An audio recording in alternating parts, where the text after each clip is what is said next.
Et salut à tous les amis, c'est CryptoPartage, c'est un plaisir de vous retrouver pour cette vidéo d'analyse du 5 octobre 2021. Vous le voyez à l'écran, le BTC nous offre une magnifique journée puisqu'il vient de passer au-dessus des 50 000 $. Ça faisait plus de un mois qu'on n'avait pas eu un BTC au-dessus des 50 000 $, donc c'est extrêmement plaisant.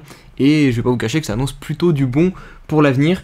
Du côté des alts, on suit la cadence du BTC comme d'hab avec Ethereum qui vient se positionner non loin des 3500 $ aussi. Ça c'est vraiment top. On a de belles performances, notamment du côté des shitcoins, enfin du shitcoin Shiba surtout. Il y a eu un petit tweet d'Elon Musk pour faire pumper tout ça, plus 50% du côté du SHIB. Donc on a AXS, vous voyez hier on en a parlé, qui cale un petit peu, 140 $, moins 6%.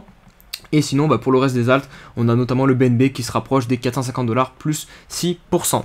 Petit rituel de début de vidéo, pensez à mettre votre petit pouce bleu et votre petit commentaire pour aider au référencement. Et pour les nouvelles personnes, et notamment celles qui ne me suivent pas encore sur Twitter, c'est vraiment le réseau social où je suis le plus actif et vous allez avoir un maximum de connaissances et de partage de ma part. Donc n'hésitez pas à venir me follow, regardez on est presque 3000. Donc voilà, si on pouvait essayer de passer ce petit cap, ça serait sympa. Petite dédicace pour Emmanuel qui commente quasiment toutes mes vidéos. Là elle m'a demandé de lui faire un petit message d'encouragement pour la salle demain. Donc Emmanuel, t'as intérêt de tout niquer à la salle aujourd'hui parce que voilà, je vais pas te faire des messages tous les jours dans les vidéos et pour les autres abonnés, n'hésitez pas à aller lui mettre un petit commentaire sous son commentaire parce que je pense qu'elle mettra un commentaire aussi aujourd'hui. Voilà, CryptoPartage c'est aussi du coaching sportif. On va bien évidemment commencer la vidéo en revenant sur ce qui s'est passé hier, même si c'est pas de la crypto-monnaie, mais ça concerne quand même le monde d'internet. Donc voilà, on est forcément lié à cela. Donc c'est Facebook qui est tombé en panne pendant plusieurs heures. Donc tout le groupe Facebook, donc ça comprend Instagram, WhatsApp, Messenger, tout ça c'était inutilisable pendant plusieurs heures, je pense que vous l'avez remarqué. Du coup on a eu un afflux d'ailleurs d'utilisateurs sur Twitter qui en a joué un petit peu, voilà, qui a rigolé de la situation de ses concurrents.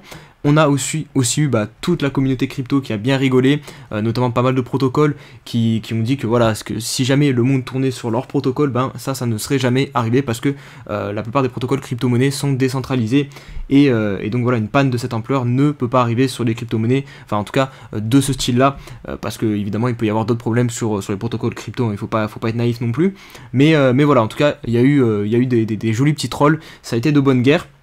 Je voulais faire juste un petit point aussi rapide sur l'action Facebook qui du coup a plongé suite à cette panne. Pour l'instant, vous voyez, elle s'échange aux alentours des 326 $. Grégory Raymond qui nous partage une étude de Bank of America. Bank of America, c'est la deuxième plus grosse banque américaine en termes de gestion d'actifs.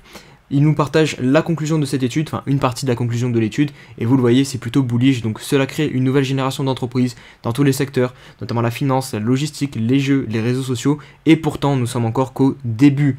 Donc voilà, les gros de ce monde qui commencent réellement à comprendre tout le potentiel qu'il peut y avoir autour des crypto-monnaies. Nunia Binis qui nous partage ce scénario sur Twitter, une épaule, tête, épaule, vous le voyez, bon, elle est certes un petit peu tirée par les cheveux, mais bon, la pattern est là, donc à garder en tête avec une target qui nous projetterait un bitcoin à 72 000 $.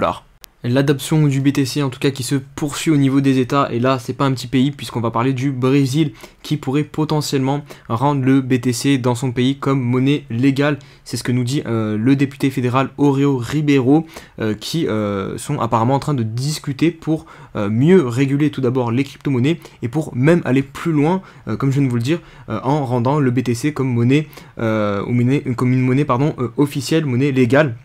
Donc regardez, on pourra, selon le député, bientôt acheter des maisons, des voitures et même le repas chez McDonald's grâce à la crypto. Donc clairement, c'est à surveiller, voilà. Vous n'êtes pas sans savoir maintenant que tous les pays d'Amérique centrale et Amérique du Sud sont clairement en train de se tourner vers le BTC. Alors on se retrouve pour l'analyse du BTC sur le 4 heures.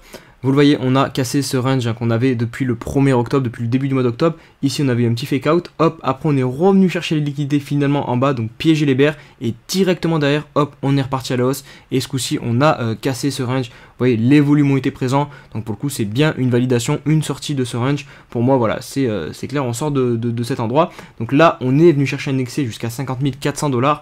Donc voilà, tendance haussière bien affirmée. On est dans une zone dure, vous allez le voir sur le daily.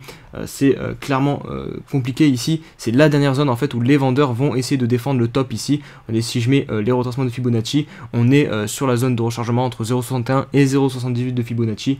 Donc là clairement c'est ici que tout se décide si on vient voilà, à s'établir, faire des clôtures, notamment daily dans ce niveau-là. Pour moi, je pense que voilà, très facilement, on va réussir à casser ce top à 53 000 $. Et pour le coup, là, ça commencerait à être vraiment extrêmement bull pour la suite.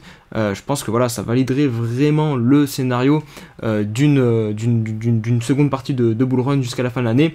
Le dernier truc vraiment voilà, à venir casser, ça va être tout ce top ici avec l'ATH. Voilà, pour vraiment valider une bonne fois pour toutes le scénario et avoir le plus de probabilité de notre côté. Mais là, je vous cache pas que ça sent plutôt bon. Regardez la clôture qu'on a effectuée hier sur le daily. Hop, regardez ici. Vous voyez, elle est claire. On est au-dessus de ce point haut. On a réussi à clôturer dans cet endroit très important. Aujourd'hui, on continue à pousser. Voilà, pareil, si on vient clôturer, je dirais, au-dessus ici des 49 500 $, ça rajoutera encore un signal positif. Donc voilà. Tout est plutôt cool en ce moment sur le BTC. Attention en termes de niveau de plan d'investissement, faites bien attention, c'est pas le moment de rentrer ici. Sauf voilà, si vous êtes trader très court terme, mais vous le savez, moi sur mes vidéos je parle plus aux investisseurs et là rentrer ici, bah, je trouve ça extrêmement dangereux parce que c'est plus une zone de profit. Vous voyez, on arrive sur des gros niveaux de résistance. Donc en théorie, les gens vont plus être en train de prendre des profits et vous, si vous débarquez et que vous commencez à acheter ici dans des endroits où les gens potentiellement viennent prendre des profits, bah, vous exposez à une correction plus forte. Donc c'est clairement pas le meilleur endroit pour acheter en termes de risque-reward, je pense. Donc faites attention, attendez à la limite une correction, parce que c'est possible qu'on revienne tester cette zone des 44 000 $, hein, si on venait à échouer ici, qu'on ne traverse pas directement, ou alors attendez des confirmations haussières, qu'on casse par exemple ce niveau ici et que par la suite on revienne chercher un pullback, valider un support quelque part. Là je pense que ça sera une entrée plus profitable sur le BTC. Pour que vous compreniez mieux pourquoi ce n'est pas un bon endroit pour investir, selon moi, c'est parce qu'on est vraiment sur une zone technique majeure, enfin une grosse zone de résistance. Donc je vais vous montrer déjà d'un point de vue du price action, si je vous mets une résistance en termes de sur le weekly, voilà, hop, je la trouvais pas. Vous voyez ici tout ce niveau là, déjà on est venu faire un top weekly, donc c'est significatif. Quand on fait un top sur le weekly, c'est quelque chose, c'est pas un top sur le 4 heures, c'est sur du weekly. C'est à dire que ça a arrêté toute une hausse de plusieurs jours, de plusieurs semaines, et ben ça s'est arrêté ici à 53 000 $. Il y a énormément de vendeurs dans cette zone-ci, donc toute cette zone-ci, ça reste jusqu'à preuve du contraire, tant qu'on ne dépasse pas les 53 000 $, une zone de prise de profit. Maintenant, si vous voulez rentrer pour de l'investissement, encore une fois, il fallait rentrer quand on était dans l'extrême peur, quand on était en train de chercher, je vous l'avais dit, ce fameux creux qu'on a peut-être trouvé ici, je l'espère, hein, c'est le scénario idéal, hein, qu'on ait trouvé notre creux ici et qu'on puisse du coup valider ce creux ici comme étant plus bas, et donc voilà, on serait bien en tendance haussière. Mais maintenant, là, on est en train de chercher le futur top, et on peut clairement venir faire un top ici, et là, pour le coup, bah, ça serait le pire scénario, parce qu'on aurait bien fait croire aux bulles qu'on repart en bull run, et finalement, bah non, on repart pas en bull run, hop, on vient faire le top à la limite de passer au-dessus du précédent, et comme je vous dis, voilà, ça serait le pire scénario. Donc c'est pour ça, vraiment, c'est pas le bon moment pour investir. Encore une fois, c'est selon moi, après vous investissez comme vous voulez, mais pour moi, c'est quand même pas mal risqué d'investir ici. Pareil, si on prend le RSI, vous le voyez, on arrive pile sur la trend ici baissière qu'on a déjà tapé 3 fois, là on est posé dessus, donc voilà, vous comprenez qu'ici c'est vraiment une zone de bataille qui va décider par la suite, un peu comme la zone où on était là, les 40 000, les 38 000 $, je vous avais dit voilà, il fallait pas renfoncer cette zone, s'installer durablement en bas, parce que ça voudrait dire que là on redonnerait la main au bear, et ben là c'est la zone où si jamais on passe au-dessus des 53 000 $, on redonne la main aux bull. Donc les bears vont défendre à fond le mouvement, et donc voilà, si vous voulez vous placer ici, bah ça reste hyper risqué, je trouve, voilà, que de se placer ici. On va conclure la vidéo par Ethereum. Je vais faire uniquement Ether aujourd'hui parce que voilà, j'ai pas plus d'idées d'altcoins aujourd'hui à faire, donc n'hésitez pas, d'ailleurs j'en profite pour vous demander à me dire en commentaire des cryptos que vous voulez que j'analyse. Ça me permettra d'avoir un peu plus de contenu différent, parce qu'en général ce que je fais, c'est que je prends des cryptos qui m'intéressent moi, mais peut-être que vous, elles vous intéressent un peu moins, donc n'hésitez pas à me demander des analyses en commentaire de cryptos, comme ça me fera des cryptos à ajouter et ça vous fera plus de contenu. Donc voilà, et du coup pour Ethereum, bon, il n'y a pas énormément de choses à dire. On est dans la même situation que sur le BTC, c'est juste les niveaux de prix qui changent pour le moment.